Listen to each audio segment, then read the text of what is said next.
Why has Respawn gone quiet again? I'm here. I'm just listening. Because he's That's sitting in the not corner. like you. You don't listen. You don't listen patiently and wait for people to stop talking. You're just there, ready to just interrupt as and Unless, when. of course, I'm waiting for something to pop up that I can use as fuel against you. Never gonna happen. Oh, He's just waiting for slow internet, slow hotel internet. That's all. He's not wrong. Just. And there goes Respawn. Welcome to Two Titans and a Hunter, a Destiny 2 podcast. A show where we discuss tips, tricks and tools to help all Guardians succeed and enjoy playing more. What makes us different? Well, we're not streamers or YouTubers, we just have a passion for Destiny and are dedicated to keeping Guardians informed and up to date with all the latest Destiny 2 news, information and opinions. We encourage your questions and feedback, and you can contact us either by email, twotitansandahunter@hotmail.com, or on Twitter at 2titans_hunter. Now, on with the show. So shall we get into this this meaning of life episode here? We made it to 42. The meaning of life, destiny, and everything. Meaning of life, huh? Is that what it's called? The meaning of Yes. life. This episode. Why is it episode 42? The meaning of life. Because that's when you're going over the hill for your midlife crisis. Ah, okay. Do I need to tell either of you to bring your towel? No. I no idea what you're going on about. Have either of you seen Douglas Adams? No. It sounds familiar. 42, meaning of life and everything. Yeah, the giant robot. Yeah.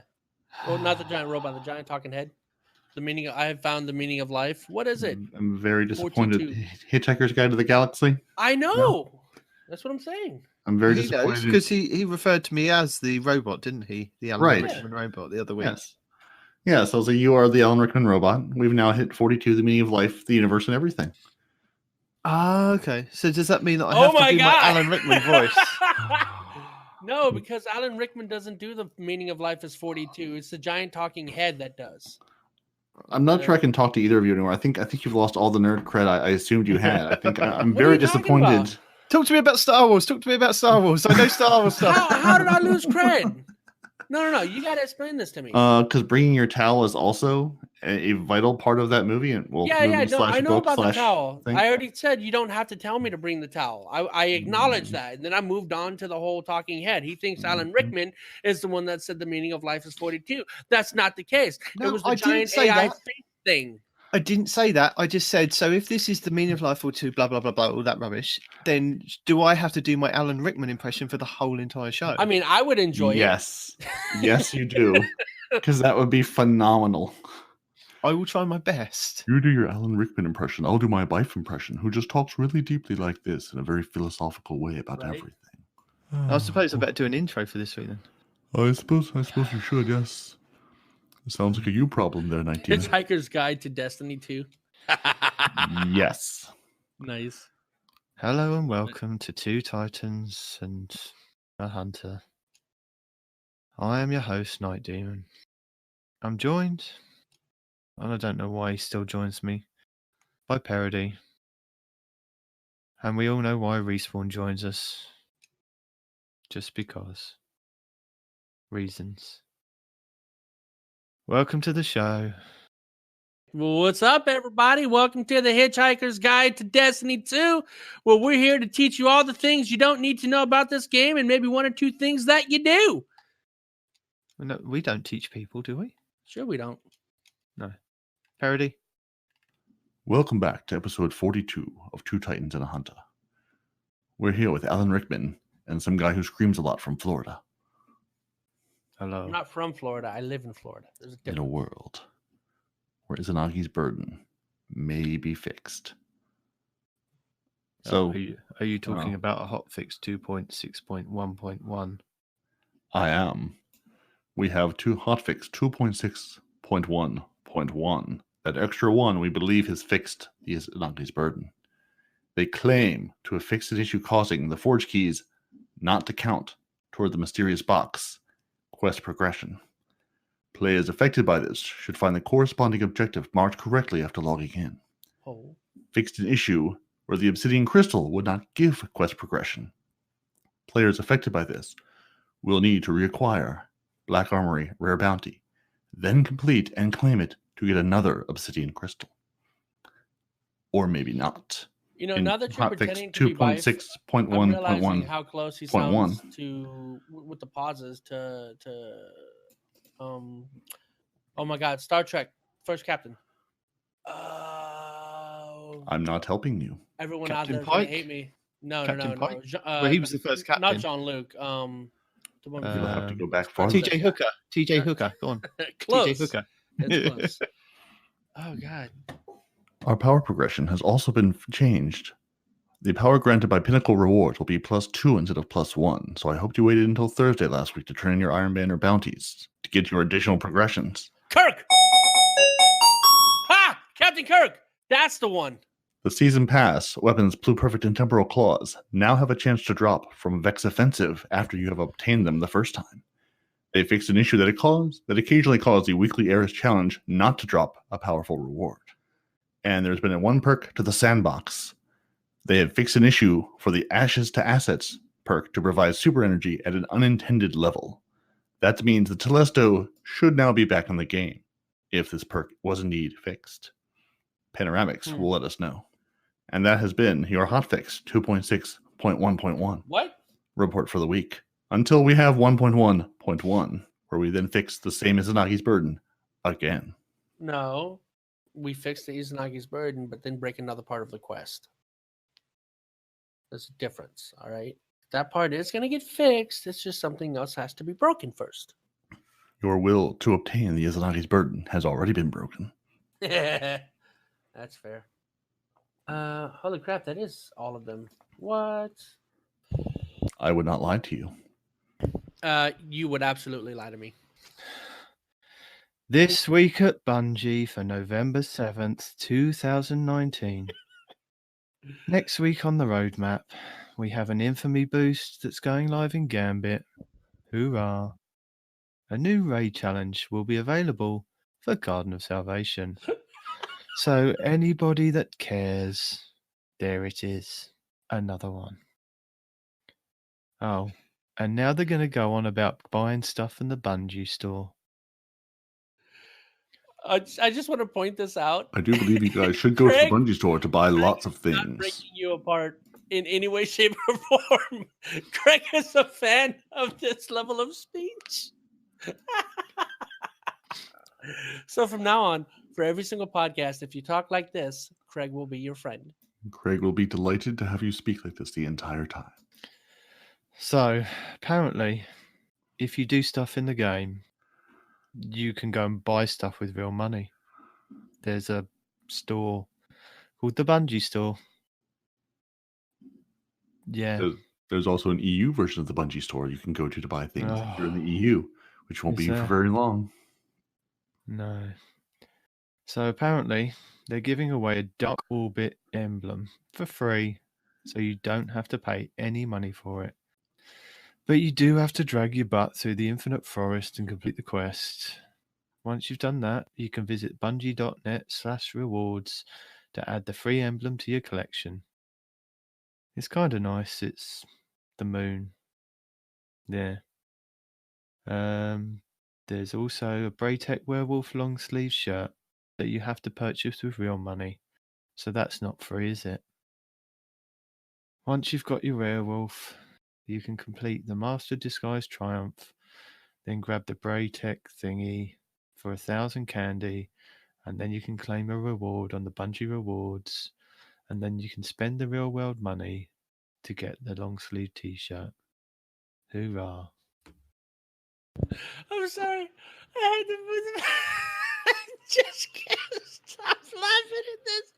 Look, all right, look. I'm good. Right? I'm not trying to keep interrupting. Also, you're interrupting me. I can't. So This is amazing. annoying. This is amazing. Yeah, this is a permanent addition Apparently, to the show. Yes. if you complete the Pit of Heresy, which is the new dungeon, whoop-de-doo, you can unlock the ability to purchase a foam replica of a relic sword. So basically, don't give it to your kids because they'll just break it in 5 seconds. The deadline to claim the code is the December 31st. So you've got a bit of time. More than enough. You could basically get your grandson to do it for you. There's a deadline to pre-order it.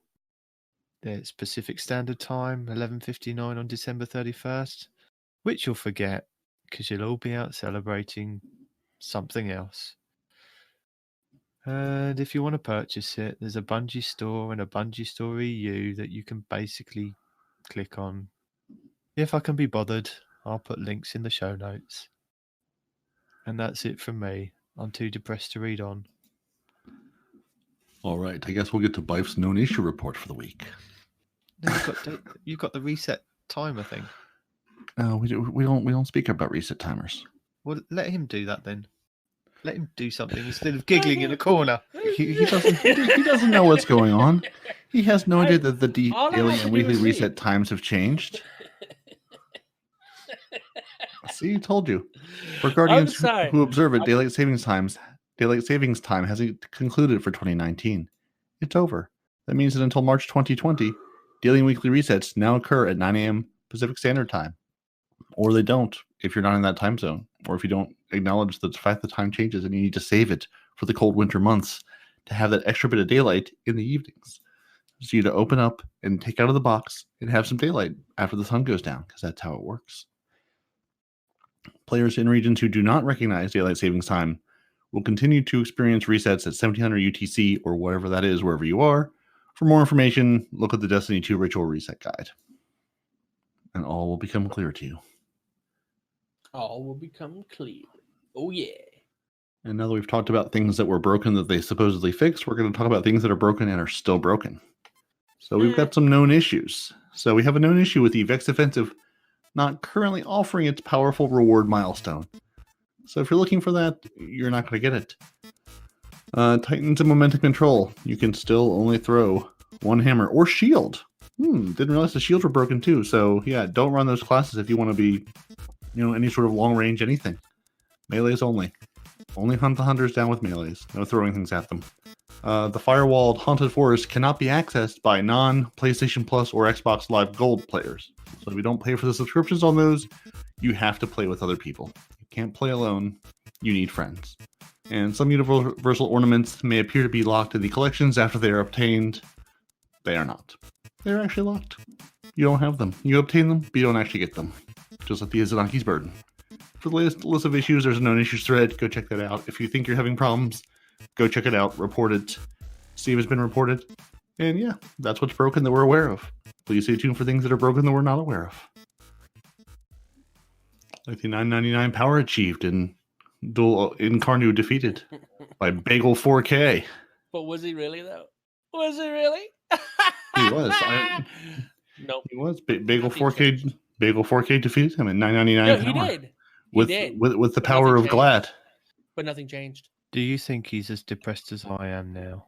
Probably, because that's a lot of work and a lot of RNG drops to then, have Glad shepherd you through the Shadowed Throne, and then to still not have anything matter. To get cat treats at the end. You got cat treats. That's all you get. Cat treats. Enjoy.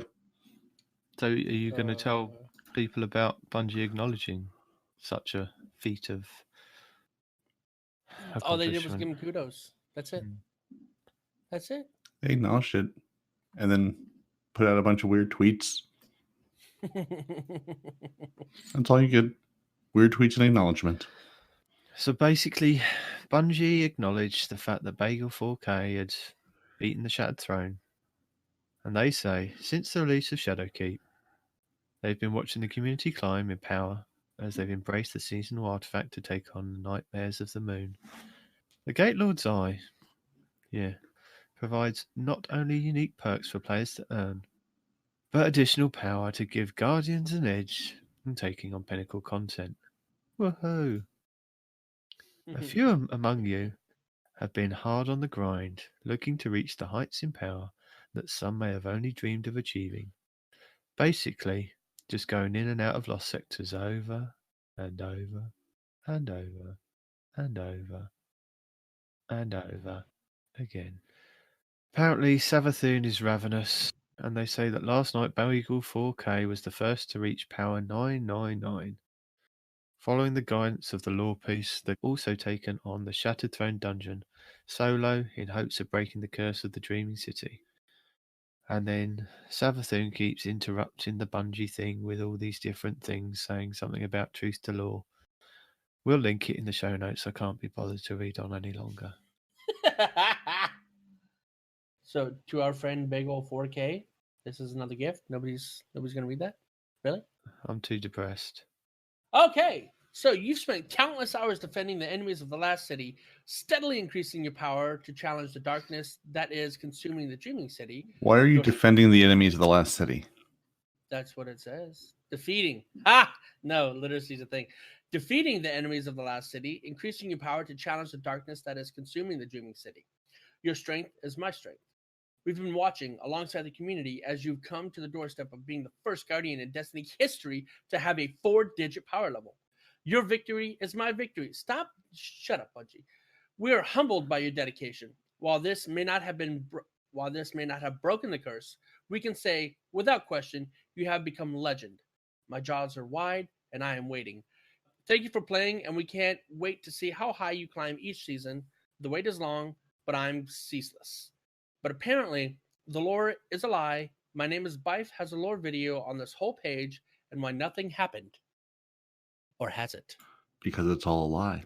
It's from a lore book of lies. Savathun has not baited a lore her book, trap. It's a lie book. Yeah. Shall we get into the Festival of the Cost 2019, since you have your breakdown of Festival of the Cost there, Night Demon?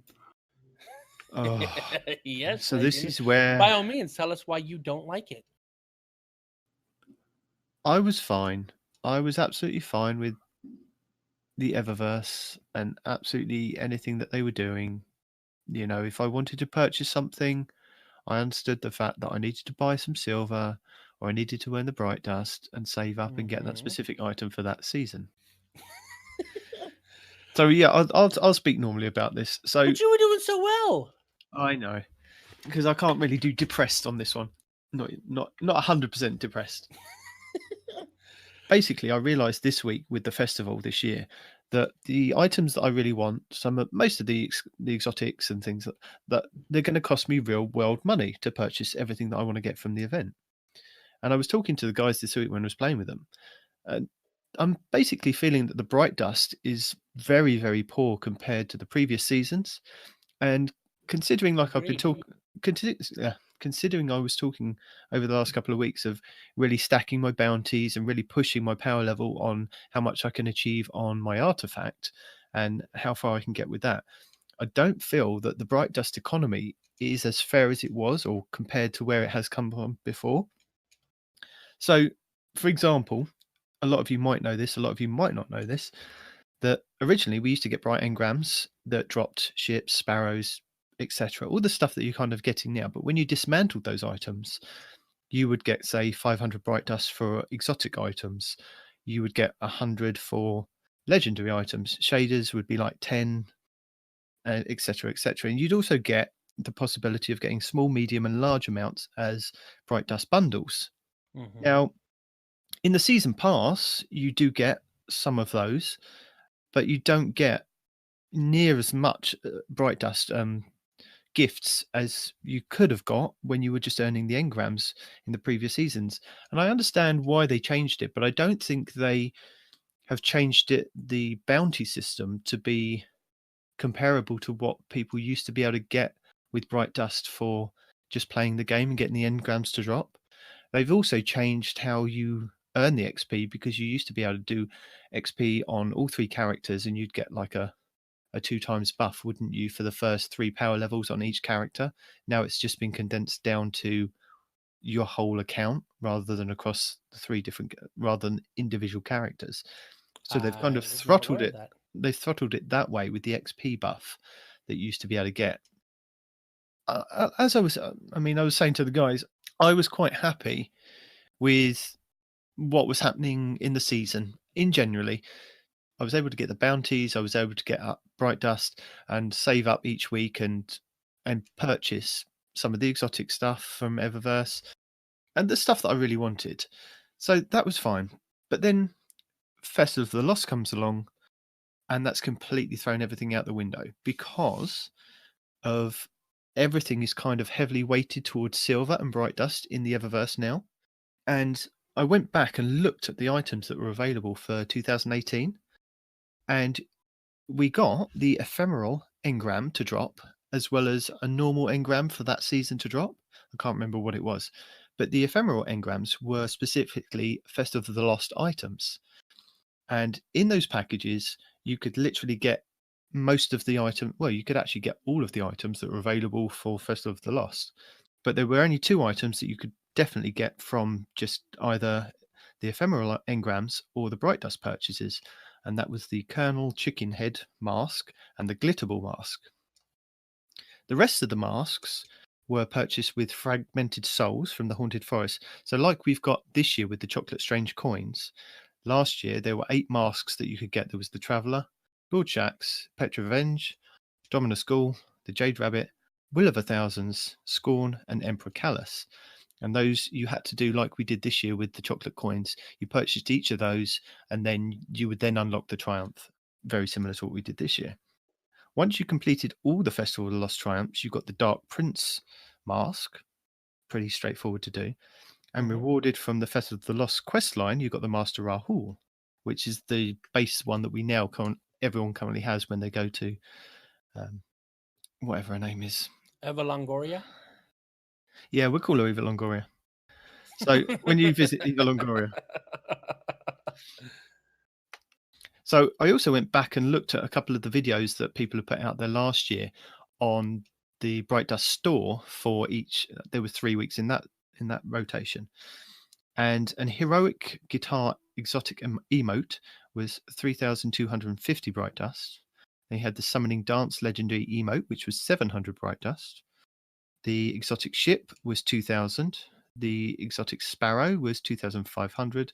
And the exotic ghosts were 2,850. And then you had projections at 500 Bright Dust, featured masks at 1,450. Class item. Oh, this is where it gets interesting. So last year, I think we still have it this year, where you can still purchase each ornament as they are now. But last year it was actual armor. So last year for the class item, it was 800 Bright Dust. Gauntlets and boots were also 800. The chest piece and the helmet were 1,200. We'll come back to that later. Then, literally, everything available from the ephemeral engrams were the Heroic Guitarist exotic emote, the Summoning Dance emote, the Magnificent Dance emote, the Spell of Abolition. That was an emote as well. You had the Ocular Fortitude shell, the 9 Lives shell, the Stonecraft Amalgam shell, exotic shell. Then you also had 4 other legendary ghosts that included the Lycan's Morel shell, which was the one with the kind of green drip down the front, which a lot of people wanted. It was a really cool one, especially if you put a red shade on it. It looked like it was a blood drip down it. Then there was the Infected Seeker ship, the Aerial Shroud exotic ship, and 6 other legendary ships. You had the Winchester's Ruin exotic sparrow, 3 more legendary sparrows, 8 ghost projections, although they were the blue ones, they weren't the legendary versions. You had the Soul Snot Transmat effect, the Arachnophile Transmat effect, the Dark Fluorescent shader, the Shadow Strike shader, and the Pride Glass ornament for the Fighting Lion. So that's a total of 31 items that you could get for just playing the game for the entire event. Now, I got every single item on that list. There was nothing that I had to do out of the ordinary. I just played the game and I got the engrams to drop, and I was able to get everything from the event. Now, this year, it doesn't work like that because there's no ephemeral engram that will drop you any chance of getting any of those items. So you have to fully rely on Bright Dust, which is where I think the economy is wrong, because people have been saving their Bright Dust and paying out for the things of the specific season, and like we had last year, we had a double drop. And if you had something that you already had, you could dismantle it and get bright dust from it. And with the double drops, that really helped. So 2019 items versus 2018. So the mass purchase for Chocolate Strange coins are the Opulent Callus, Hidden Swarm, and the Drifter, Mithrax, Goblin, and Erismorn. So that's just 6 compared to last year's 8 masks. The Bright Dust and Silver only items for 2019 are the Jack-O-Lantern and the Omnigul, whereas the previous year you had the Ephemeral Engram drops or Bright Dust purchase for the Colonel and the Glitter Ball. So just playing the game, you could get a chance at drop from the engram for those 2 items. And there was a duplication protection that was in the engrams. So if you already got something from the event, you wouldn't get it duplicated until you got the full set, and then it would start dropping duplicates after that. I then went and looked at the cost of all the different Eververse items compared to last year. And emotes, sparrows, ghost shells, exotic ships, featured masks are cheaper this year at 1,200 bright dust, whereas last year they were 1,450 bright dust. But everything else, exotic-wise, is exactly the same price. But then you consider last year we had more bright dust or more ways of getting bright dust through the engrams and breaking those down. You then had the emotes or the dances that were still the same price. And then this year you've got legendary ghost projections at 1,500 bright dust, whereas last year they were blue and only 500 bright dust. So this year, if you want to get the full set of those bone armors, it's 6,000 bright dust. In 2018, it cost you 4,800 bright dust. So they've whacked up the cost of that for those things. And also neutered the ways that we can get bright dust. Exactly. Now, this is what I'm saying. I've worked it out. I was looking through, and it would cost me, I'd say, about £40 plus to get everything from the Eververse store that goes along with this season. Now, that's probably I think it's roughly about $50. It's probably more if you haven't got bright dust, because I have purchased a couple of the lower end things. I didn't have enough to get any of the new stuff this week with the emote with the gravestone. I haven't been able to purchase the sparrow, the broomstick, things like that. Why not? I mean, those were the first and only things that I bought. I mean, especially the broomstick, right? Because I haven't got the bright dust to pay for it. Yeah, but you could just, instead of paying all the pounds for all the silver like you were talking about, you could have just picked that and gone with that one thing like I did. No, but I didn't. That's what I'm saying. I didn't have the bright dust.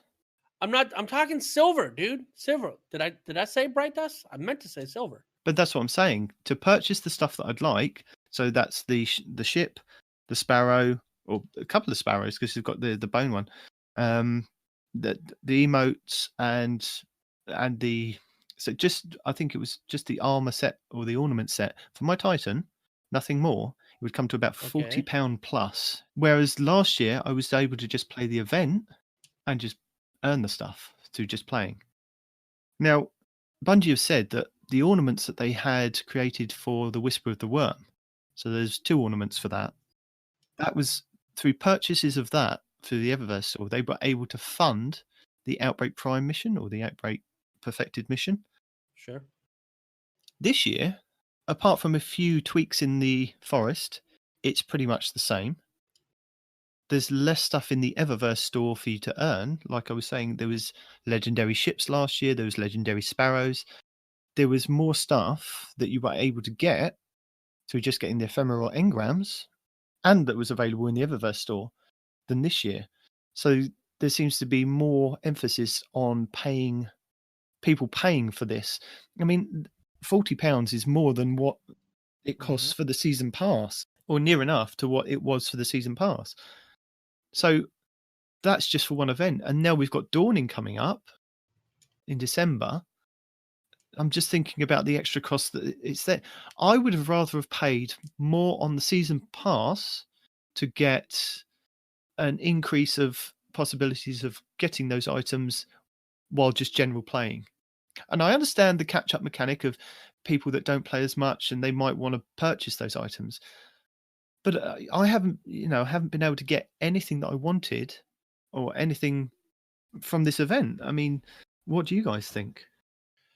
I mean, the bright dust economy is, like you say, a little bit boned.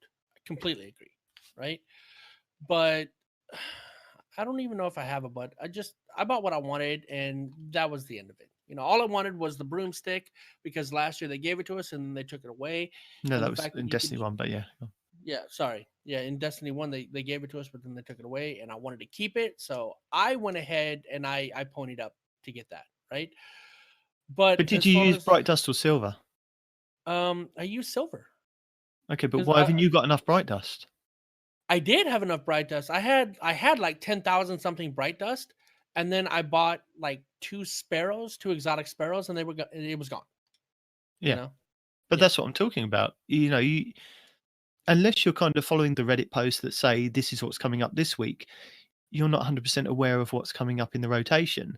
So in just a general season, you'll think, oh, okay, that's the only time that's going to come up. I've got to purchase that. I really like that item, Whereas before, you could do that, but it's just, I don't know. It's very lopsided with the amount of bright dust that you actually get for playing the game now. And I understand the shift to bounties, but there's not enough bright dust in those bounties to compensate for what you were getting through just playing the game and getting the engrams to drop and dismantling engrams. Yeah, no, the amount is absolute crap. Hey, guess what? This gives you 100 bright dust. That's cool. I need 10,000. Can you give me that?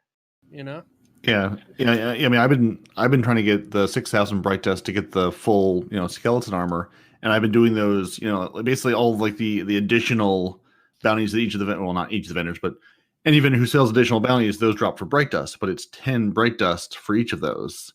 So I've been, basically going back to shacks every 15 seconds, going, okay, giving me 3 or 4 of these, run to Crucible, Iron Banner, knock those out, go back to shacks, pick up some more, go back, and just doing that shuttle all week. And yeah, I think I had 5,300 or something, and now I'm just barely at 6,000. To then now get the one armor set, but I would love to have some of the other stuff. And again, I know I could just go buy silver and buy it that way, but I don't want to buy silver. I want to play this game and enjoy the rewards from the event in the game, like 19 was saying. I don't want to necessarily have to grab the credit card out every time there's a new trinket I want to go buy. It's like I've put enough hours into this game. I feel like I should have enough. I don't need to buy everything, but just a couple of things. Having enough just to do that in the game would be nice if you played it, for 3 weeks. Being able to buy next to nothing from the event, it just seems a little lopsided. I mean, I'm not saying you need to buy everything from the event. I don't expect it is lopsided. To shower it down on me, but it needs to be, they need to take it back on the other direction a little bit. They went, we had all this bright dust before. Now we have almost no bright dust. We need to move back towards the center. I don't know if we had all the bright dust before, but yeah, we did have more options previously. Yeah, there was a lot more bright dust before. I mean, it wasn't, again, it was like enhancement cores. They weren't being showered upon us, but there was at least reasonably good ways to get them. And now it's a lot of grinding just to get us a very small amount of bright dust. Yeah, I mean, I honestly saw this coming whenever they said that dismantling Eververse gear will no longer give you bright dust. It'll give you legendary shards and glimmer. And I saw this coming way back then. I'm like, that's stupid. That's not going to work. That would have been fine if we had the vast amounts of bright dust available to us that we were getting by doing bounties. There's nothing comparable in even those weekly bounties that you can do that I think you believe you get 200 bright dust for completing each one. Something like that. Yeah, it's still not much. I mean, even like the small gifts of bright dust have basically gone away. I did get 1 or 2 to drop, and you do get some from the season pass. Right, yeah, some, but still very little. It does not in any way balance the two things, in my opinion. No. But this is truly a festival of the cost this year to actually play the game. And because I think because I'm more of a collector in the game, I like to make sure, tick a box, I've got that, and that's in my collection. And I collected all the masks last year. I might have bought like a pack of 3 ephemeral engrams last year just so that I knew that I got the last couple of pieces. But then that was my choice at the end. Rather than play the game or I was limited to play the game, I was able to buy those engrams, and those engrams, through the duplication protection, were able to give me the items that I was missing. Now, you don't have that this year. There's no way of actually purchasing engrams that will drop you stuff that's in the, the festival this year. and I don't think it's Also, fair. Are you saying that protection actually worked for you? Yeah. That's not a thing. I don't believe it. You know, I've heard a lot of chatter and rumblings about Eververse in general, and I don't think it was highlighted as much as it was this last week when I actually stopped and looked at like the stuff that was available. And it's only going to be available. Some of those items are only available this current week that we're in. Next week they're out of the rotation, then they're back on for silver, and then that's it. They're off, off the table. And I think some of the problem is with the Eververse is if you want to save up and you want to get one specific item from that season, that's fine to have those low end kind of bounties and grinding away to get that bright dust. If you knew that item was available in the Eververse store from day one to the end of the season, but because it's on a rotation, you create that, is it? I can't remember the. What are you trying to say? That kind of that. No, there's that need of getting that item before it FOMO? disappears. Fear of missing out. Yeah, FOMO. that's it. But I think that's what, if it was available throughout that whole season and you could then save up, if all the items were available for the whole season on Eververse and you could just save up and do bounties and pick the items that you want there and then, I think with the daily or the weekly rotation thing, it then causes this FOMO thing. Yeah, you have to grab them while they're there, if they're there, and then if you miss it, even if you go, if you miss it by an hour, forgetting that resets now an hour earlier, like okay, let me finish this last strike, let me finish this last thing, I should have enough to get, let me finish this activity, go to the tower, grab what I want. Oh, it's a new week now. The thing I wanted to buy is no longer available at all, or now it's only available for silver. You've missed out on that too, because I've played a lot. I've played less of this event this year than I did last year, but I still have, I don't know, 6,000 something candies and a couple hundred, strange chocolate coins. So I feel like I've played the game enough. I should be able to get some of the rewards from it. And other than the masks that you can buy for the candies and stuff, there's no point in having these candies for anything. I mean, even to have a chance of them dropping out of those strange bags, which I guess I don't even know if they're in the loot pool. My plan for basically the end of the event is just go burn as many of the candies and coins as I can at the event ends on those bags and see if anything decent drops out of them. But it really feels like you're playing a game for what comes out of those bags again? I'm sorry, I've only used my coins to buy the Braid Tech Werewolf over and over again, just to see if I can get something better than what I've already got. I bought one of each just as an experiment, and also I think there's a triumph for buying one of each bag. The blue one gave me a blue armor piece, and the purple one gave me a purple armor piece. Neither of which were interesting, so I broke them both down. I honestly haven't looked to see if any of the Eververse stuff is even in that loot pool, or if it's just here's a bunch of random nonsense. Enjoy it. But I figured, I feel like I have so much. I have so many. I have all this candy money that I can't do anything with. Where I want the bright dust money, where I want to do something with it. And then again, I understand the need to get more money out of the game, but it's also I spent money on the season pass. I spent money on this. I would like, I've seen people in like the Reddit saying, can we get a discount maybe on Eververse for buying the seasonal pass and the seasonal content? It's like, hey, we've already bought into your game. I understand that microtransactions are a thing and they're part of the game and they're not going away, but maybe give us a little bit of a discount on that because we've already, bought into your game to help make it, help fund it a little bit. I don't know. Sure. I mean, would you guys have paid a little bit more on your season pass to be able to have a more kind of bright dust available to you so that you could then purchase those items in the store? No, I wouldn't, because it still feels. But then you said you've then laid out silver to go and get that item. I lay out silver because I choose to. I choose to fund Bungie through silver like that because that's a choice. If you had to pay more on your season pass, and then you were able to get that item through, that's not a choice. If I want to play the season pass, I have to buy the season pass. I don't have to buy silver.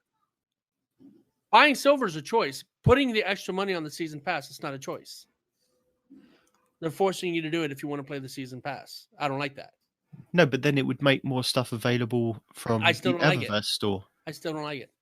Because for those out there that don't purchase into the silver, right? Because they choose not to, or because they don't have disposable income or whatever, making the season pass more expensive hurts those kinds of people, And I don't enjoy that. It should have been more expensive. What they should do is they should let us dismantle Eververse gear for Bright Dust again. That would have solved this issue. And hopefully they're listening to us or somebody else is saying this, right? And give us back the feature to get Bright Dust from Eververse gear. I'm not saying take away the legendary shards, because I mean I could care less if they did or if they didn't. And I'm not saying take away Glimmer. Again, I could care less. All I'm saying is give us back the Bright Dust. Yeah.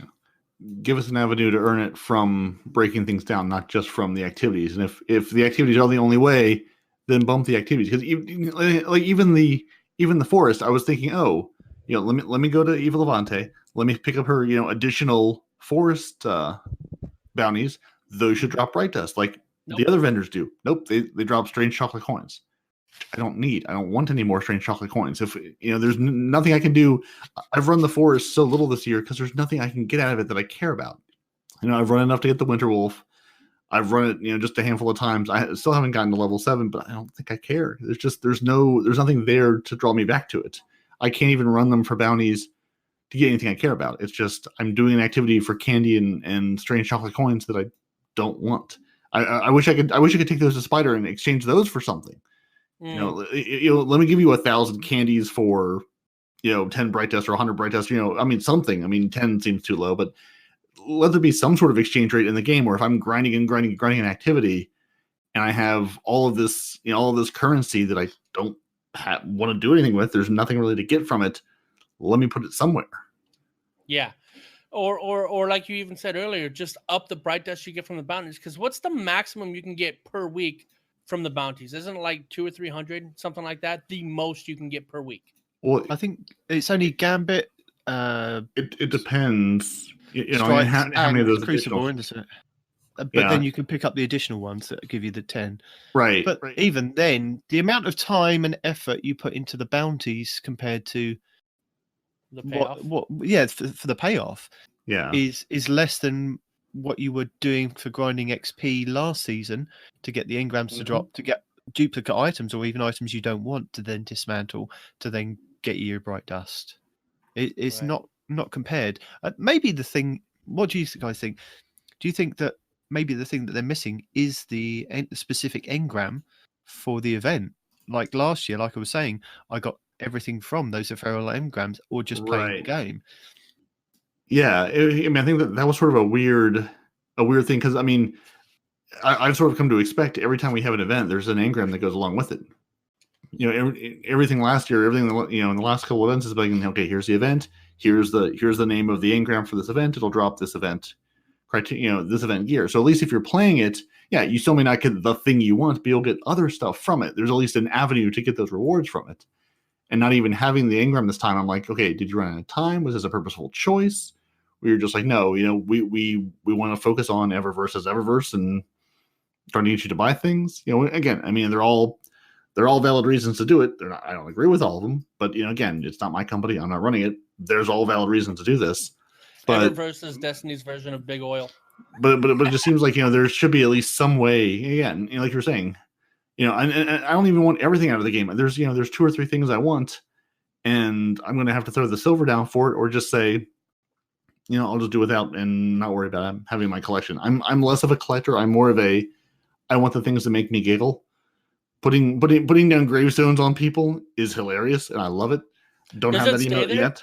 I haven't got that yet. Does it stay there? Yeah, apparently you can put 4 down before they disappear. I saw Andy doing it in the tower the other day. Yeah, it's really there was a guy where I was running around and it was either Iron Banner or Momentum Control, and I've lost track now because it's all Crucible and it's all constant death. Someone just running around, and every time you got a kill, put a gravestone down over someone, which I couldn't even be mad about. It was just hilarious. It's like, all right, here lies all of your victims. Good job, buddy. Yeah, still don't have it yet. I still can't be a skeleton. Sorry. No, that's all. I was going to say, even if the engrams that they created a specific engram for this festival, that it was limited of what you could actually get in there. So you had to do some purchase of Bright Dust or Silver in the Eververse store, but some of the items were available. Maybe you could get a mixed bag. Maybe it would possibly drop you a Braytech Winter Wolf if you've already unlocked it in the forest kind of thing. That could be a possible reward. Rather than spending your candies on it, it could be a possible reroll drop once you've already obtained it. So that would be one unlock. Maybe a couple of the legendary items, one of the ghost projections, maybe a mask, and then the other one was available only through Bright Dust or Silver.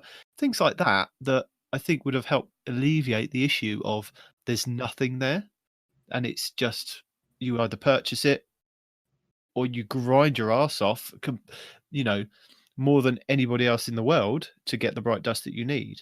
Now, I understand there's a lot of people that do hoard the Bright Dust, but I'm not. I'm a person that will spend it and try and collect as much stuff as I can because I like collecting everything. So, yeah, I mean... He's disappointed. Yeah. Yeah. He just can't go on. Yeah. It's just... it's very sad that the situation that we've got to with this. I mean, I don't mind purchasing specific things for silver if it helps fund the company. But when you're looking at more than a season pass on top of a season pass, and I've already completed your battle pass for the season, and I'm not really getting much from those engrams after the fact, Right. and I'm constantly doing the bounties, and I'm not getting that much Bright Dust. It's like you really want to slap the players that do constantly play nearly every day, and I'm in a fortunate position that I can play a lot more than some other people. I'm It not does as feel hard. like adding insult to injury, I'm not as hardcore as some other people, and I know there are a lot of people in our clan. A lot of my, the friends that we play with aren't at the level of gathering the amount of Bright Dust and playing the amount that other people do. So they'll probably be in the same situation, and I think a lot of people will be, and that's where I don't think that it's fair. Yeah, I mean, it's definitely in a rough spot. And I just went looking at Reddit because I'm sure someone has looked into this. Because, and sure enough, 10 days ago, Dragon Fantasy 2 on Reddit saying, how much Bright Dust can you earn each week? And there's some variation in this. Abraham 13 says, you can get 3,600 each week if you use each character to complete the weekly bounties that reward you Bright Dust. And then there's, a limited amount of glimmer in time you have, obviously. But you can also sort of get unlimited bounties that each give you 10. Yeah. And, and then each of the, each weekly bounty is 200. Each of those additional bounties gives you 10. And, you can grab some number from each vendor, again, depending how many quest slots you have open, et cetera, et cetera. So, I mean, 3,600, if you're using all three characters, if you're, playing enough hours to get all of those weekly and daily activities done. So that's, in a week, you still really can't earn, say, if you had going from 0, you can't earn that skeletal armor set for 6,000 in a single week of playing. And so even, assuming you have some you're starting with, but if it's not, if it's not enough, 3,600 or 2,000 or 1,000 or whatever you can earn, if you're playing one character and that's all the time you have to play the game, you're getting, 1,200 or so in a week. You're not getting enough to earn any of the big stuff in that single week, or, unless you've just been hoarding in the weeks you've had to play. Yeah. I mean, it's not in Bungie, it seems like they like to go too far in one direction and then pull back and go too far in the other direction. And right now we're in that too far in the lack of Bright Dust direction. So hopefully, hopefully we'll see at least a little bit of a course correction. But I think, like you said, an easy fix would have just been to have an engram for this event and put things, into that pool. So yeah, again, you're not gonna get everything you want, but at least you have some avenue to get it, other than straight up paying for it with real money, Bright Dust money, or insane the number of hours you put into the game to try to earn that Bright Dust. Yeah. I mean, I do like the fact that you can purchase stuff with silver, only silver, last year's items. But then last year we weren't aware of something like that available, and you're never really sure whether something will come up again. So again, it's that FOMO thing that if you are a collector, that you want to get those items. Whereas, they may say this time next year that this year's items aren't available to purchase. You, like Luke Smith was saying, you had to be there when, but I don't like to have to be there when and spend X amount of silver to show off that I was there then. I like to play the game and show off I earned these things. You earned it by going to work, making money, coming back home, spending said money on Destiny to get said item. Yeah. There's your grind. 40-hour work week. Let's call that 9 to 5 grind. Yeah. Right. It's funny because it's sad.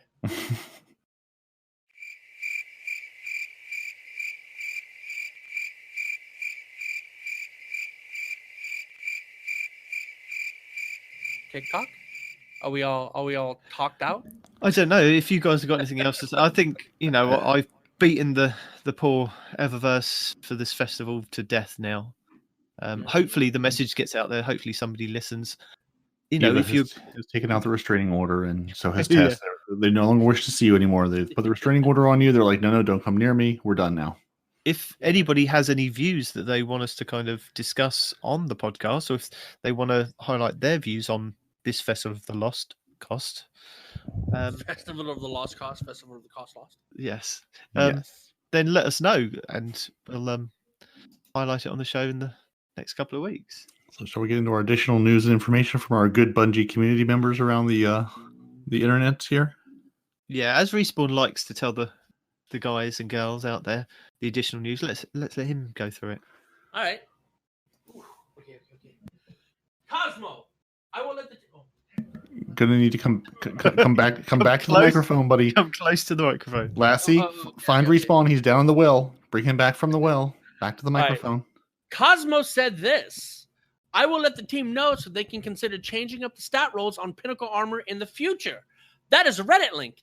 Because thank you, Cosmo, for doing absolutely nothing. On scaling Glimmer cost in the artifact for each time you reset it. Sure. I believe the goal here was to make you feel like you were speccing out a build rather than just changing out settings with no weight towards the choices. At the same time, we also wanted to let you try out some of the other choices and not feel stuck with your first decision. On this right here, I'm reminded about that conversation that we had about how in D1 you had so many choices you could do to change up all the different things you could do with your Guardian, right? And we were speculating before this came out that this was going to be along those same lines. And I feel it is. But I don't remember having to pay to spec out our Guardians anytime we wanted to change our abilities back in the day, right? That wasn't a thing in D1. You could just open up your subclass and select the little Yeah, classes but you wanted, right? that's different, isn't it? Is it though? Well, it is with these new mods. But I think they started off the cost quite high, and then whereas people are trying out different things and keep resetting it and doing different mods and different combinations with their builds, it's getting higher and higher and higher to the point of, I think you could probably take it to the max Glimmer, and I think that even then it would go over that and you'd need to pay more than that. What is it? Because I pay 10,000 Glimmer every time I reset mine. Is that the max? No, I'm genuinely asking. It adds another 2,500 to the top of that. So it goes up to 12, then I think it goes to 15, and then 1750, then, it'll go up like that, I believe. I've only done it like 3 times on one character, and that was a good couple of weeks ago that I was messing about with that. I see. That's fair. Anyway, so that's a thing. So he'll say that he'll definitely let the team know that the scaling Glimmer cost seems too prohibitive, and that the new mods showing up as new each time you reset it is annoying. Well, that part is true, right? Yeah, but going I on don't to the think weapon, they should be charging for it at all. Like, why are they charging for it now? We're just speccing out a thing. We didn't have to pay to put the slots in. Why do we have to pay to take the slots out? That's my question. Scaling Glimmer is one thing, right? But why do we have to pay at all? Because now that they've given you loads of Glimmer, they have to give you something to spend the Glimmer on. I think that's where they've got the code mixed up. Glimmer, swap it with the Bright Dust. There you go. Sorted. Yeah. Remember, right before Shadowkeep, we're going, they've taken our 100,000 Glimmer to 250,000 Glimmer. Yeah. And we said, hey, now they're going to give us a lot more things to spend Glimmer on because they've given us so much more Glimmer. Welcome. That's fair, but welcome to the new Glimmer store. Didn't have to be the artifact, because I view the artifact, right? I think it did have to be the artifact. As skills and things like that, like your Guardian has. Abilities. Because that is essentially what it is. It's giving you abilities. You pay for the training. You go to the artifact and you say, "Artifact, I'd like to learn this. Here's some money." And artifact says, "Thank you. What? Now I can feed my artifact family." That's not how that works. No. You stop saying these things that you're saying. No. It is how it works. No. Precisely that's how. I mean, not really, but that's how it's working right now. That's how it works right now. No, stop saying that's how it works. You're giving credit to what Bungie's doing. We're trying to avoid that. We're trying to make them move away from that. All right. You're being a part of the problem instead of being part of the solution there, Parody. I'm not here to help. It's pronounced poultry. Get it right. Poultry. Your name is funny. Anyway, so that's just not cool. They should not only take away the scaling glimmer, but take away paying for the glimmer in general. So moving on. I'll definitely let you know. Okay. Legs and frame drops in inventory screen when applying mods or opening engrams are being tracked and investigated. Lags, not legs, lags, because we are investigating the legs in your inventory screen as well. Those legs are very suspicious, especially those Peregrine Greaves. Very suspicious. Indeed, they are. Anyway, so yeah, they're investigating lags and all that other stuff. Lengthy black screens while loading into Crucible being investigated. Thank God, because we were having some Law and Order moments trying to play Iron Banner this week. What? You're sitting there, Law and Order. You've got the black screen with the Law and Order on it. We're sitting there at the black screen. It's like the fragment. Yes, we're here at the fragment. No, you have to wait and enjoy. It's like you're just waiting for the dun dun to start the Crucible match as we're sitting there staring at the black screen with the white text of what map we're on. So yeah, glad this being looked into. Lunar Memoriam emblem acquisition being tracked. We'll let team know that players would like to see the perfect paradox be updated, aka Kavustov. Yeah, do what they did with that gun. What's perfect paradox? Remind me. Shotgun. Okay, so what's wrong with that? Why are they messing with it? Well, I don't use that gun, so I don't know. I believe there's a Reddit link you can click on. It'll provide more information and context of the conversation. You want me to click on that? All right, fine. There's a Reddit link. I know you didn't say Reddit link, so you may have been confused.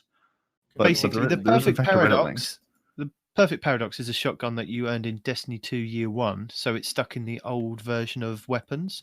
So I think what they want it to kind of be is like the Kavostov, where they bring it forward so that it can be something that could either be re-rolled or add mods onto it because it's a really good shotgun. Right. Yeah. Updated to get the new fancy things that everything else can get.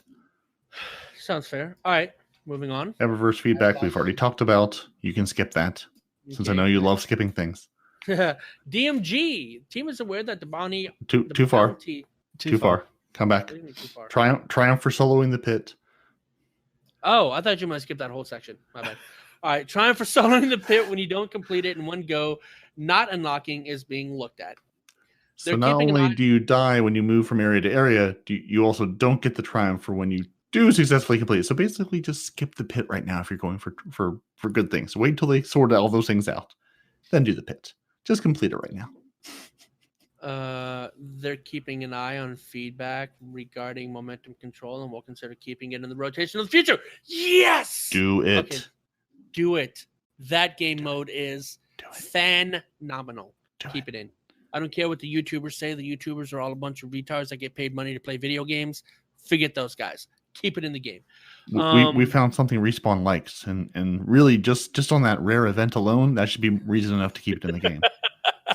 And it's not class specific. That's the greatest thing about it, right? His hunter can finally, enjoy some success. Actually, you say that, but what we talked about earlier about now that I have that rocket launcher, it's not even the same game anymore. Yeah, so I don't care. Oh, you're a Titan charging after me. I'm just gonna shoot you with my rocket launcher, and it's game over.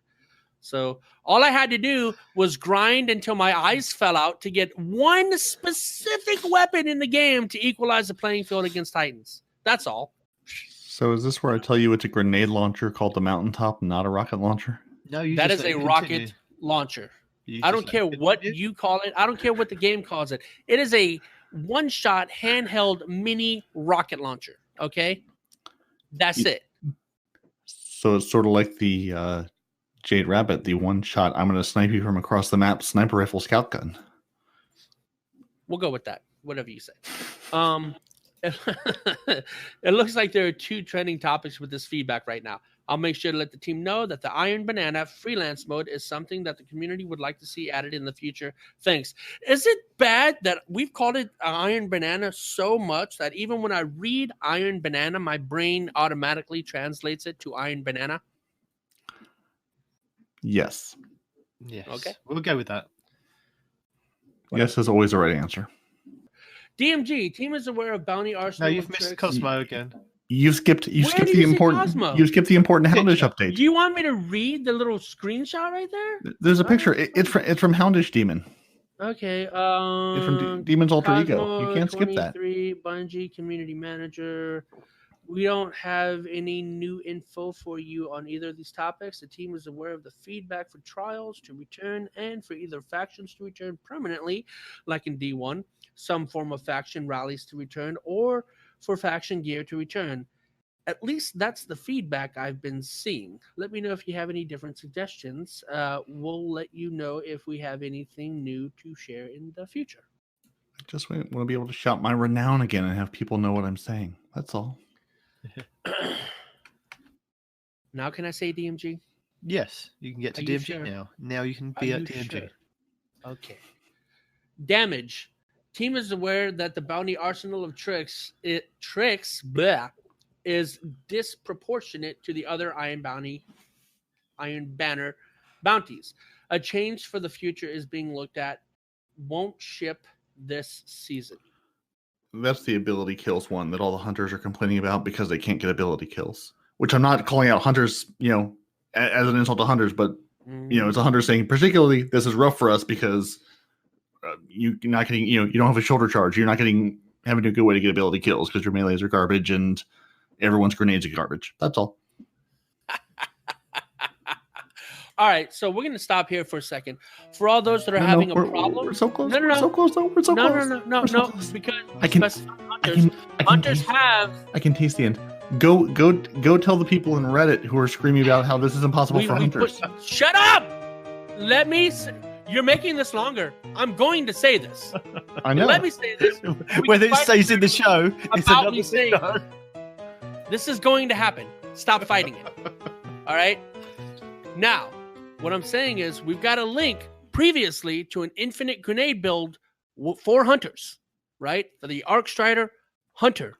Use it. Those You'll grenades clear aren't that going to bounty help in you. no time. No, those grenades aren't going to help you. Those grenades do work.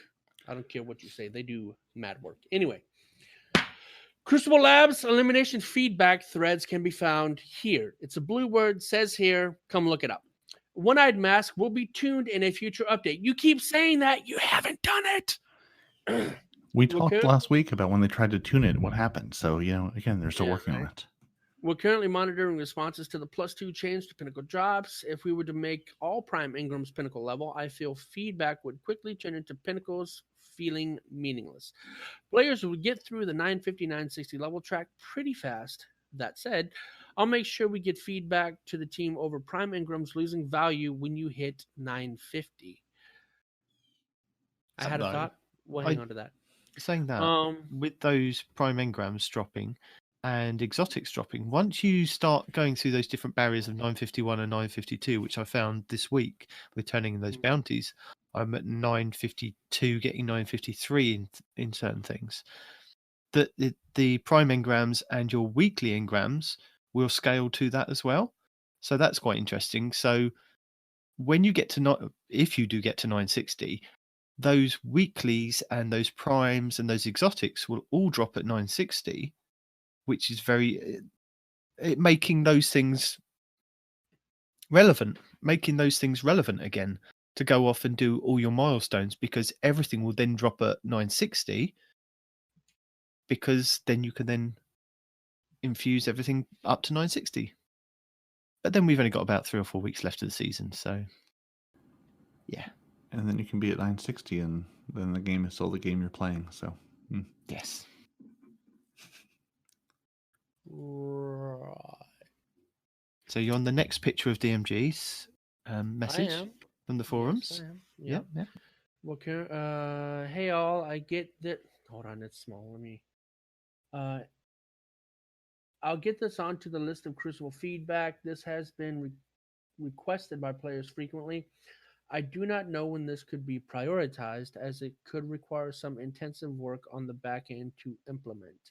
When you say how bad maps are, quotes, what is the feedback here? Do you dislike specific maps, or are you getting similar maps too many times in a row? The team has started pulling maps out of rotation on a seasonal basis to address some bugs, issues, and feedback. Please let me know what your feelings are on the current map so that we can give the team a sense of priority on what needs to be looked at next. Here's the problem. There's not enough. There's too many in a row at the same freaking time all the time. Map And randomization. they're too small, and they're too big, and they're too bright, and they're not Just gonna bright give enough. every possible answer. Respawn doesn't like playing in areas. If you can make them less maps and less, like, more like just like an ephemeral, like philosophically driven space that your mind can exist in, he doesn't like any sort of physicalness to these maps. Put him in a box where he's behind a Titan that he could just punch the Titan twice in the back of the head and be done with it. No, I like momentum control. If I'm being honest, I think that was really well done. I have no complaints for momentum control. Yeah, maps or otherwise. the map randomization I wish just were a little better, because when you get the same maps like 6 out of 7 times in a row, it's like, okay, guys, I know you have more maps. I've seen them. I'd like to be. It seems like every time you log into the game, Bungie says, okay, you are allowed 2, maybe 3 maps today. I'm not sure which 2 or 3 they're going to be, but you're going to live in those 2 or 3 maps today. Tomorrow, you might get a different 2 or 3 maps. I know there are like 5 or 6 or something, but no. There's basically 2 maps you're going to see all day long. And then we'll give you that third one just to get things exciting, and then go back to those same 2. So yeah, map randomization. I mean, that being said, I am happy they're pulling the maps out, in season things to fix them. I'm glad they're not just in the game forever being broken. So I'm glad they're at least looking at those. But yeah, the randomization, and I understand that there's, a dozen of us in a game at some time. Some people are going to see the same map over and over again, but it feels like I'm always that person. That's all. That's all I'm saying. Because you are always that person. Mm-hmm. Because you're a Titan. Yep. And we live in the same place. Yep. Due to the recent transition to PST, that's Papa Sierra Tango, that is Puppy Stallone Ice T. Or Pacific Standard Time, maybe? Yep, that one too. Xur's inventory partially reset at the old daily reset time of 10 a.m. We are investigating this issue for future weeks. Bleh. Xur was selling the Cerberus +1 at reset, not the +2 and not the +0. It's the +1.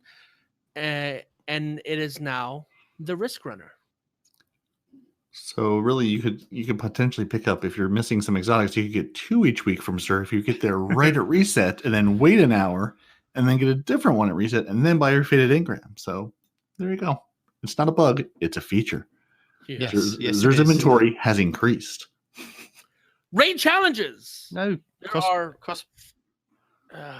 crossplay is definitely something that we are interested in exploring more in the future. No, I'm meant to be doing it in that voice. You're not meant to be doing it in that voice. Whatever. See, Don't I'm not copy me. really a fan of crossplay, because then when you start mixing Xbox and PS4 with PC players, And Google Stadia with their sub-millisecond rendering and assumptions of what's going to happen next. Mm-hmm. Yes.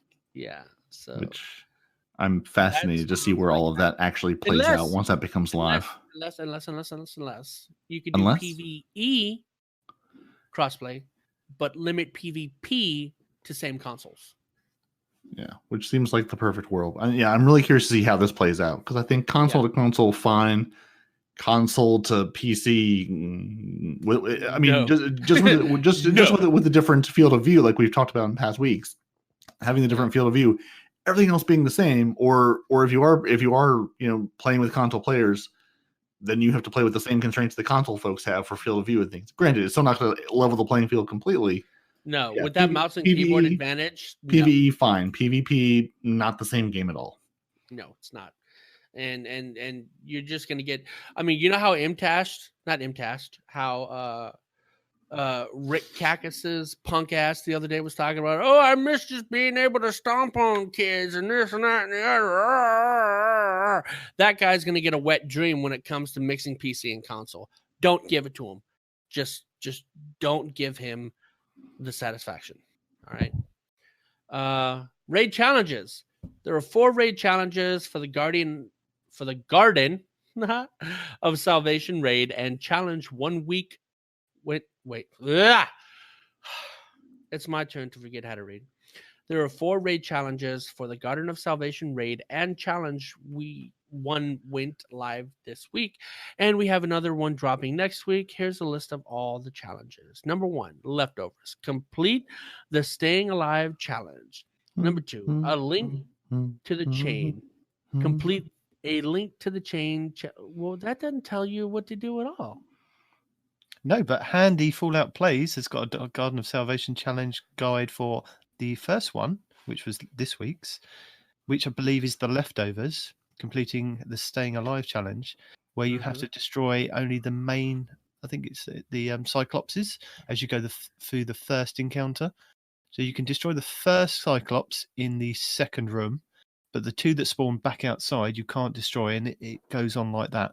But he's got a very simple guide showing you what you can and cannot shoot, basically. Interesting. Okay. I dig it, yo. Also, I'm not reading all these tip, tricks, and guides. You have 2 pages. No. Mm-mm. No, I don't. So, tips, tricks, guides, and builds. We have a couple of guides from Plunder the Booty. One is the best PvE Golden Gun Hunter build, which uses Celestial Nighthawk. But then he goes off and shows you other exotics that you could pair with it. But you do need the bad juju. And I think he gets his super within 20 seconds. So it's a very good PvE build. So if you are doing the dungeon, if you are doing Vex Offensive, anything where there's a lot of ads, this is a really good build for you. He also has one for the Titan, where you can get your bubble very, very quickly.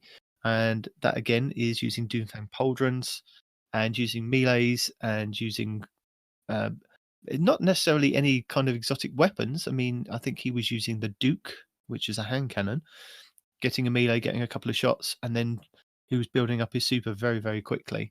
That's another good one to watch.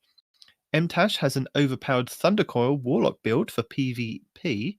Now, this with the Thundercoil mod that you can get from your artifact, he found that if you throw out your ball of lightning, I think this is the Middle Tree Warlock, isn't it? With the where you can throw out, you do a melee, but it kind of throws out that little ball of lightning. I believe. Actually, this might have been the one with the Duke. He was throwing out a ball of melee and then just shooting them once, and they were dead. And because stacking mods, he was able to get his melee back very, very quickly.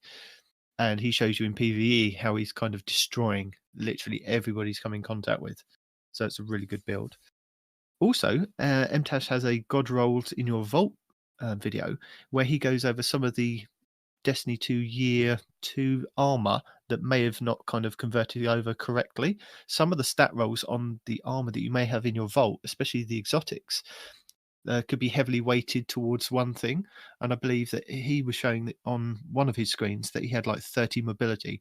Now, it was really rubbishing all the other sections, but that is something he could then potentially help build him into a really good build for something. So go and have a look at that, and then maybe go and have a look at your vault and see what you've got in there. Then Cheese Forever has a couple of videos. He has the Pit of Heresy, the final boss tips and tricks, where he goes over a couple of tips and tricks of how to take down the boss, even if you're doing it solo or if you're doing it with a team. He's got a couple of good ideas for that. He's also got the Xenophage Easy Solo Dungeon Skip Encounters Guide. So you can skip a couple of the good encounters and you can skip past I think it's the ogres to get to the Xenophage boss. So yeah, that's a good guide to watch. Datto has a Pit of Heresy Solo Flawless Dungeon Guide if you're interested in doing it solo. So you can play along with Datto and see how he does it. Crush T has a Pit of Heresy dungeon, 6 minutes and 6 seconds world record speed run. So if you're interested in seeing how fast some other people get through it, not yourself, then you could go and watch that. Did you say Pit of Heresy in 6 minutes? Yes, 6 minutes and 6 seconds world record speedrun. That's crazy, dude. I know. That's not solo, but that is. That's still That's crazy. Wow. All Yeah. right. I'm gonna have to check that one out. Cool Guy has 3 PvP tips to know, and I found this really interesting. I'm not going to tell you all about it, but there was certain things that you kind of either forget about in PvP or you don't know 100%. But he goes over a couple of really good tips for PvP, so that's worth a watch. As to Cross Gaming has a Graviton Lance re-review, going over the fact that it's now got a 30% buff in PvE.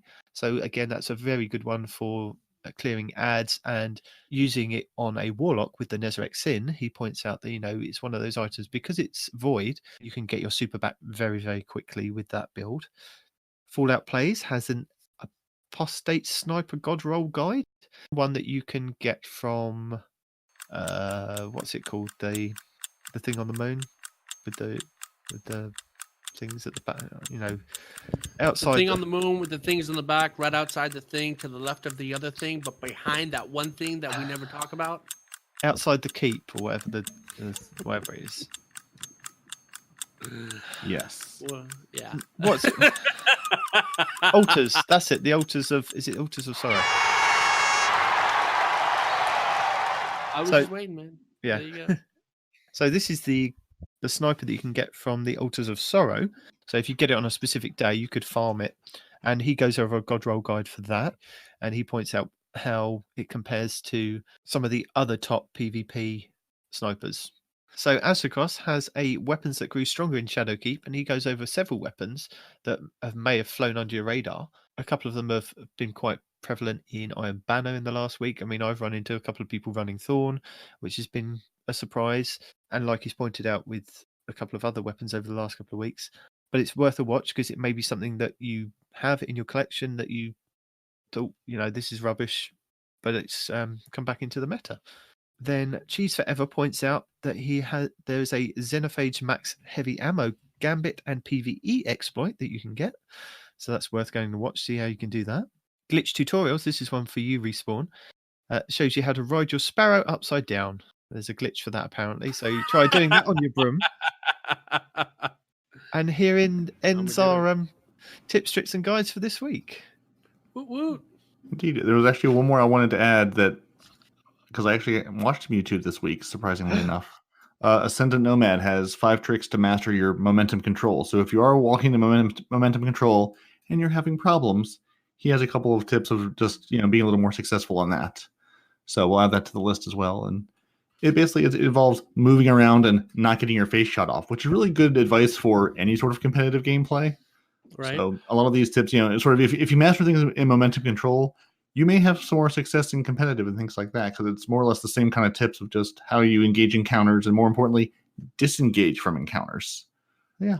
So that's my little addition for the week, since I actually turned on YouTube for the first time, and right. so then to put our video up. And speaking of YouTube and Imtashed, he came up with something a little while ago while I was we're not going to say what I was doing. But just know that I watched the video. You fell on the floor. Mm-hmm. No. While Anyway, being beaten into submission by your wife, yes. Mm-hmm.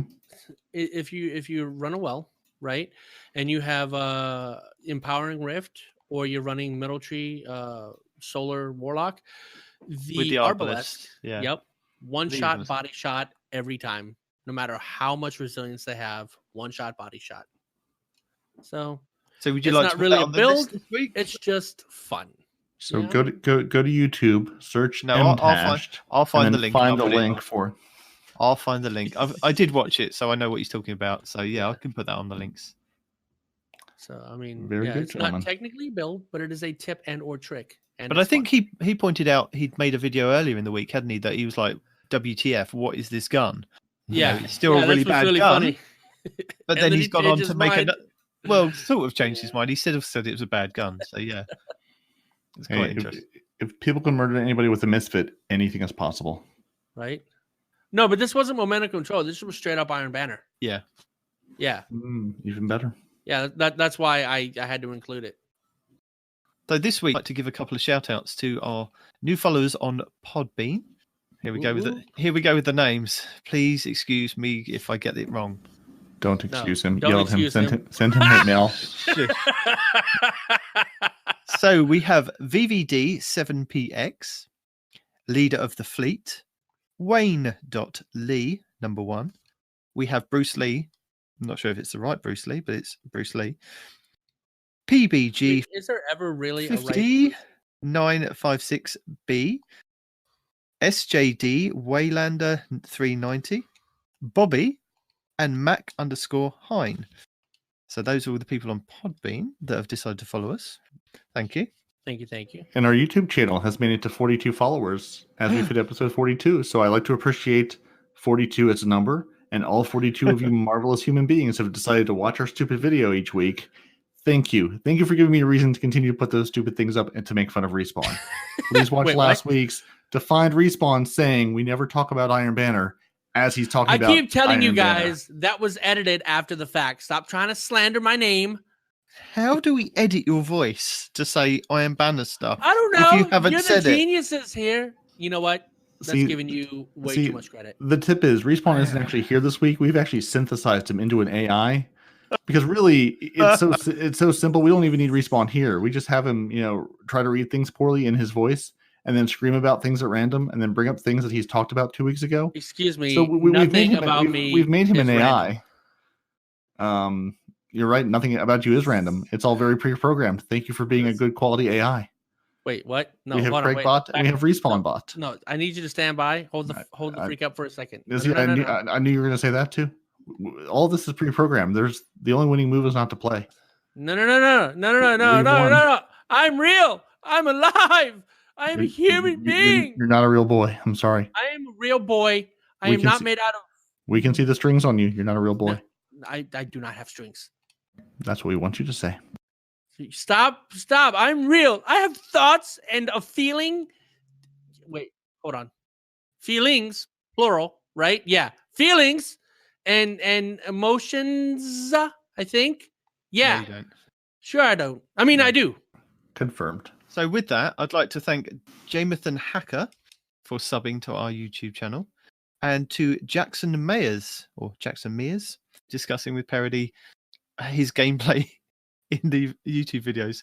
It was quite fun to see. No one should be discussing my gameplay or watching it, really. I mean, just sort of put it on the background and walk away because it's just no. I think the idea is that people are meant to watch it and then critique your gameplay and then write in and get you to improve your gameplay so that each week you get better and better, and then you can carry us through trials when it does return. You see, you say get better and better. I hear get tilted and tilted. No, he doesn't get tilted. No, there is no tilt. There is only shoulder charging. There is no tilt. He's doing it wrong. I tilt the hunters. That's what I'm here for. He's doing it wrong. So I think that's the show. I think that is the show. It's a very short week. We do apologise. There's not much to. I don't apologise. Don't speak for me. Parody and I apologise. You can deal with the hunter whenever you see him in Crucible. Wait, what? No. So I think, and if you are being tilted, Ascendant Nomad also has a good video for if you find yourself being tilted, how to get less tilty. So don't get tilted. Go play Destiny. Yeah.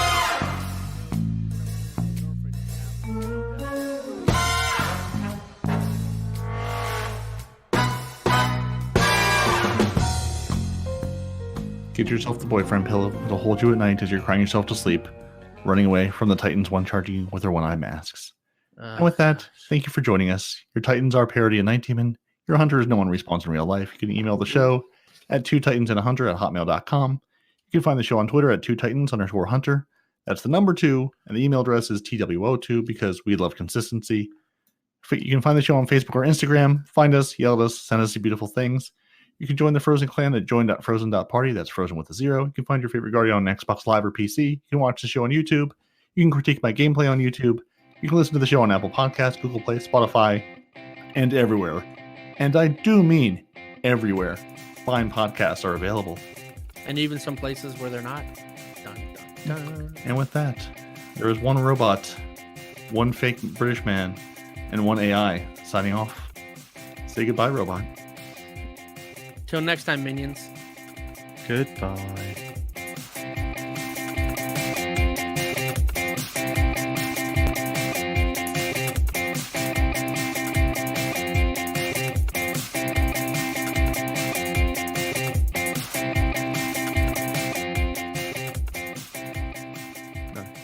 Parody. Parody! Did he leave? Back! He did leave. Yes. What? Why? I don't know. Oh, dear. That's funny. That's pretty funny. Yeah, he's completely gone. Yeah, no, he dipped. He DC'd. Wife came in, ripped the freaking Ethernet out of the wall.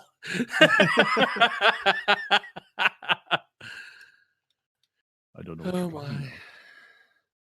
Is he back? We were just saying hello to the people of the podcast world. And you disappeared. Yeah, we did our intro, and your intro was bloop bloop. That's what I'm here for. Right? And you're really Anyway. quiet. You are What have you really done? quiet. Okay, I was trying. Because I thought we were done. I was trying something out that Mm. apparently did not work well. So yeah, What were you trying? adding noise cancellation to this, but apparently it didn't work very well. Well, it did cancel the noise, hence your voice being It really cancelled quiet. you completely you. It's all noise. I'm just noise.